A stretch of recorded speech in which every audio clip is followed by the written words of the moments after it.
कन्नड़ा कन्नड़ा। यही कारण है पहलगाम में जो हुआ है ना, यही कारण है जो कर रहे हो यहाँ पे जो किया था ना अभी। ನಮಸ್ಕಾರ ಕರ್ನಾಟಕ, ವಿವೇಕ ಭಾರತಕ್ಕೆ ಸ್ವಾಗತ. ನಾನು ನಿಮ್ಮ ವೀರಭದ್ರಯ್ಯ. ಇವತ್ತಿನ ವಿಚಾರ ಮಾತಾಡೋಕ್ಕೆ ಬಂದಿರೋದು ಸೋನು ನಿಗಮ್, ಖ್ಯಾತ ಗಾಯಕ. ನಮ್ಮ ಭಾರತೀಯ ಚಿತ್ರರಂಗದಲ್ಲಿ ಎಲ್ಲ ಭಾಷೆಗಳಲ್ಲೂ ತನ್ನ ಸೊಕ್ಕಿನ ಕಂಠದಿಂದ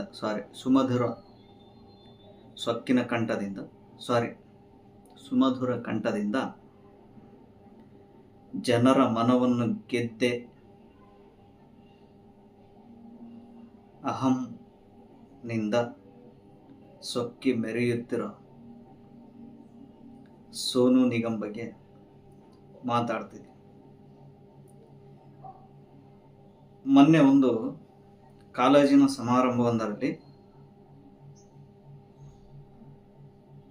ಸೋನು ನಿಗಮ್ ಹಾಡು ಹಾಡುತ್ತಿರಬೇಕಾದ ಸಮಯದಲ್ಲಿ ನಮ್ಮ ಕನ್ನಡದ ವಿದ್ಯಾರ್ಥಿಗಳು ಕನ್ನಡದ ಸಾಂಗ್ ಹಾಡಿ ಹಾಡಿ ಎಂದು ಉತ್ಸಾಹದಿಂದ ಉಲ್ಲಾಸದಿಂದ ಅರ್ಚುತ್ತಾರೆ. ಆದರೆ ಅವರು ಹೇಳ್ಬೋದಿತ್ತು, ಇಲ್ಲ ಇದೊಂದಾದ್ಮೇಲೆ ಹಾಡ್ತೀನಿ, ಇಲ್ಲ 1-2 ನಿಮಿಷ ಮಾತಾಡ್ಬಿಟ್ಟು ಹಾಡ್ತೀನಿ ಅಂತ ಹೇಳ್ಬೋದಿತ್ತು. ಆದರೆ ಅವರ ಒಂದು ನಾನೆಲ್ಲೋ ಉತ್ತುಂಗಕ್ಕೆ ಏರ್ಬಿಟ್ಟಿದ್ದೀನಿ, ಶಿಖರದ ಕೊನೆಯಲ್ಲಿದ್ದೀನಿ, ಆದರೆ ನಮ್ಮ ಜನ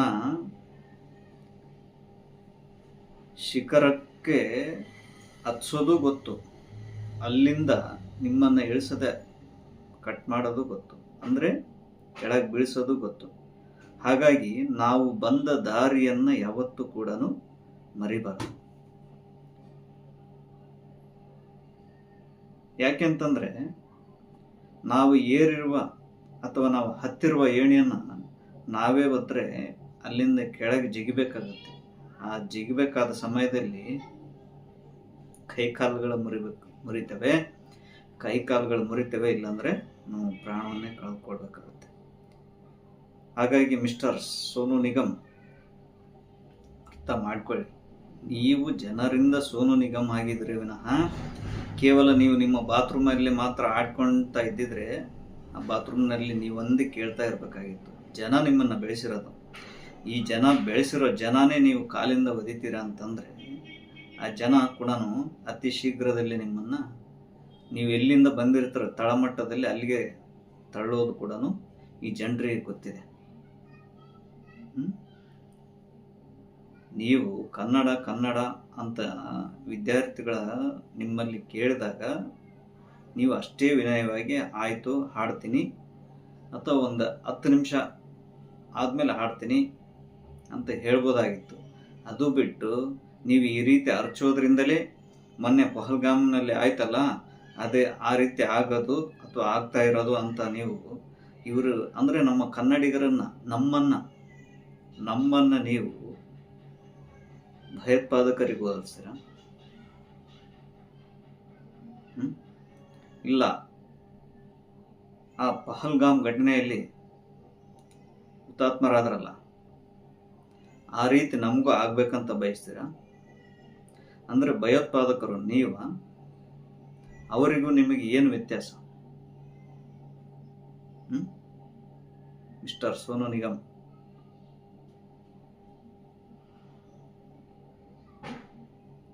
ಜನರ ಬೆಂಬಲ ಇಲ್ಲದೆ, ಜನರ ಪ್ರೋತ್ಸಾಹವಿಲ್ಲದೆ, ಜನರು ಇಷ್ಟಪಡದೇನೆ ನಿಮ್ಮ ಕಂಠ ಅಷ್ಟೊಂದು ಅದ್ಭುತವಾಗಿ ಫೇಮಸ್ ಆಗಿಬಿಡ್ತಾ? ಇಲ್ಲ, ನಾನು ಫೇಮಸ್ ಆಗಿಬಿಟ್ಟಿದ್ದೀನಿ, ನನಗೆ ಈ ಜನರ ಅವಶ್ಯಕತೆ ಇಲ್ಲ, ನಾನು ಏನು ಮಾತಾಡಿದ್ರು ನಡೆಯುತ್ತೆ, ಹೇಗಿದ್ರೂ ನಡೆಯುತ್ತೆ ಅಂತ ತಿಳ್ಕೊಂಡ್ಬಿಟ್ಟಿದ್ದೀರಾ?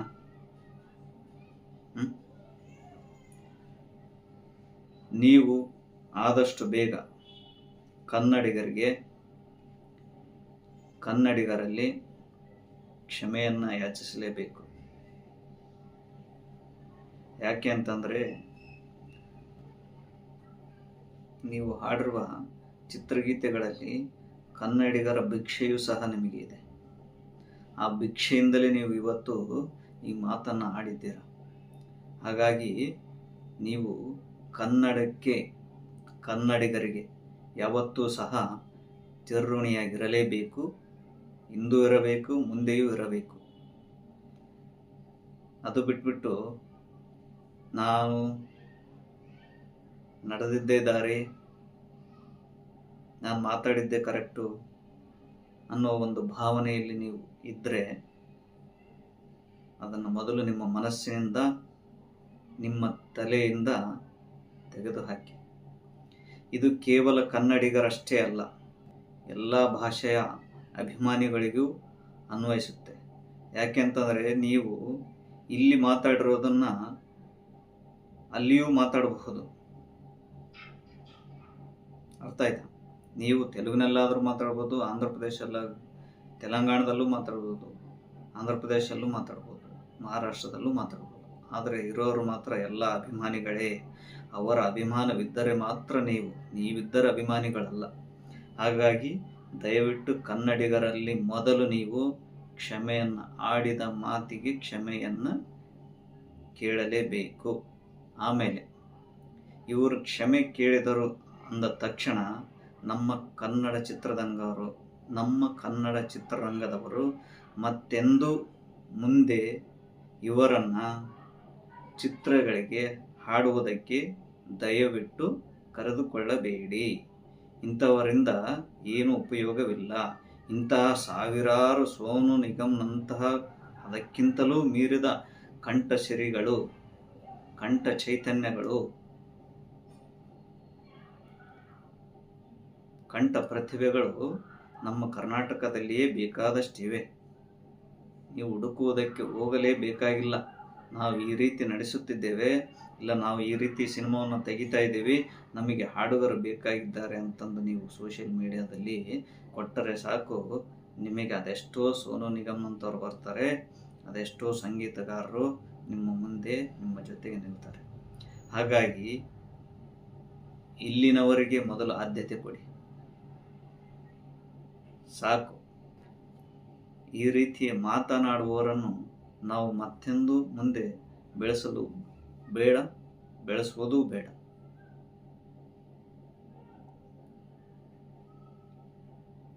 ಕನ್ನಡಿಗರು ಕೇವಲ ಬರೀ ಶಾಂತಿಗಷ್ಟೇ ಹೆಸರಲ್ಲ, ಅವ್ರಿಗೆ ಗೊತ್ತು. ಆದರೆ ನಮಗೆ ಮೊದಲ ಆದ್ಯತೆ ಶಾಂತಿ, ನಮ್ಮ ಮೊದಲ ಆದ್ಯತೆ ತಾಳ್ಮೆ. ನಾವು ಕೇವಲ ನಮ್ಮನ್ನಷ್ಟೇ ಪ್ರೀತಿಸುವುದಿಲ್ಲ, ಇತರರನ್ನು ಪ್ರೀತಿಸುತ್ತೇವೆ, ಇತರ ಭಾಷೆಯನ್ನು ಪ್ರೀತಿಸುತ್ತೇವೆ. ಹಾಗಾಗಿನೇ ಇವತ್ತು ಕರ್ನಾಟಕದಲ್ಲಿ ಎಲ್ಲ ಭಾಷೆಯ ಜನರು, ಬೇರೆಯ ಸ್ಥಳಗಳಿಂದ ಬದುಕುವ ಜನರು ಬಂದು ಇಲ್ಲಿ ಬದುಕುತ್ತಿದ್ದಾರೆ. ನೀವು ಇಲ್ಲಿ ಬಂದು ಬದುಕಿ ನಿಮ್ಮ ಬದುಕನ್ನು ಕಟ್ಟಿಕೊಂಡು ಕನ್ನಡವನ್ನು ತಿರಸ್ಕಾರ ಮಾಡ್ತಿದ್ದೀರ ಅಂತಂದರೆ ಅದಕ್ಕೂ ಕಾರಣ ನಾವೇನೆ. ಯಾಕೆಂತಂದರೆ, ನೀವು ಎಲ್ಲಿಂದಲೋ ಬಂದಿರಿ ಅಂತೇಳಿ ನಮ್ಮ ಭಾಷೆಯನ್ನೇ ಮರೆತು ನಿಮ್ಮ ಭಾಷೆಯ ಜೊತೆಗೆ ನಿಮ್ಮಲ್ಲಿ ಮಾತಾಡ್ತೀವಿ. ಅದು ನಮ್ಮ ಮೊದಲ ತಪ್ಪು ಇರಬಹುದು. ಆದರೆ ಒಂದು ನೆನಪಿಟ್ಕೊಳ್ಳಿ, ಕನ್ನಡಿಗರೆಂದರೆ ಕೇವಲ ತಾಳ್ಮೆಗೆ ಹೆಸರಷ್ಟೇ ಅಲ್ಲ, ಅವರಿಗೂ ತಾಳ್ಮೆಗೆ ಗೊತ್ತು, ಅವರ ತಾಕತ್ತು ತೋರಿಸೋದು ಗೊತ್ತು. ಸಾಧುಗೆ ಸಾಧು, ಮಾಧುರ್ಯಂಗೆ ಮಾಧುರ್ಯಂ. ವೀರರು ಅದು ಇದು ಅಂತ ಹೇಳ್ಕೊಳ್ತಾರಲ್ಲ, ಅದಕ್ಕಿನ್ನ ಅಪ್ಪನಂತ ವೀರಗಳು ಈ ಕನ್ನಡಿಗರು. ಅದಕ್ಕೆ ಅರ್ಥ ಮಾಡಿಕೊಂಡು ಮುಂದೆ ಯಾರೇ ಆಗಲಿ ಈ ರೀತಿಯ ಭಾಷೆಯನ್ನು ಆಡುವುದನ್ನಾಗಲಿ, ಈ ರೀತಿಯ ಹೇಳಿಕೆಗಳನ್ನು, ಸೊಕ್ಕಿನ ಹೇಳಿಕೆಗಳನ್ನು ಹೇಳುವುದಾಗಲಿ ನಿಲ್ಲಿಸಬೇಕು. ಮತ್ತು ನಮ್ಮ ಕನ್ನಡ ಚಿತ್ರರಂಗಕ್ಕೆ ನನ್ನದೊಂದು ಮನವಿ, ಇನ್ಯಾವತ್ತೂ ಕೂಡ ಇಂತಹ ಗಾಯಕರನ್ನು, ಸೊಕ್ಕಿನ ಗಾಯಕರನ್ನು ಕರೆತರಬೇಡಿ. ನಮ್ಮಲ್ಲಿಯೇ ಬೇಕಾದಷ್ಟು ಪ್ರತಿಭೆಗಳಿವೆ. ಆ ಪ್ರತಿಭೆಗಳಿಗೆ ನೀವು ದಾರಿ ತೋರಿಸಿ. ಅವರು ನಿಮಗೆ ಋಣಿಯಾಗಿರ್ತಾರೆ, ಆಭಾರಿಯಾಗಿರ್ತಾರೆ. ನಾವು ಸ್ಥಳೀಯವಾಗಿ ನಮ್ಮವರಿಗೆ ನಾವು ಅವಕಾಶಗಳು ಕೊಡದೇ ಇದ್ದರೆ ಮತ್ತೆ ಯಾರು ಕೊಡಬೇಕು? ಸೊ ಕನ್ನಡಿಗರಿಗಾಗಿ, ಕನ್ನಡಕ್ಕಾಗಿ, ಕರ್ನಾಟಕಕ್ಕಾಗಿ ಬಾಯ್ಕಾಟ್ ಸೊಕ್ಕಿನ ಸೋನು ನಿಗಮ್. ವೀಕ್ಷಕರೇ, ಈ ವಿಡಿಯೋ ನಿಮಗೆ ಇಷ್ಟವಾಗಿದ್ದಲ್ಲಿ ಸಬ್ಸ್ಕ್ರೈಬ್ ಮಾಡಿ, ಶೇರ್ ಮಾಡಿ, ಲೈಕ್ ಮಾಡಿ, ಕಾಮೆಂಟ್ ಮಾಡಿ. ನಮ್ಮ ಮುಂದಿನ ವಿಡಿಯೋಗಳಿಗೆ ಪ್ರೋತ್ಸಾಹ ಮಾಡಿ. ನಮಸ್ಕಾರ. ಜೈ ಹಿಂದ್, ಜೈ ಕರ್ನಾಟಕ, ಜೈ ಭಾರತ್.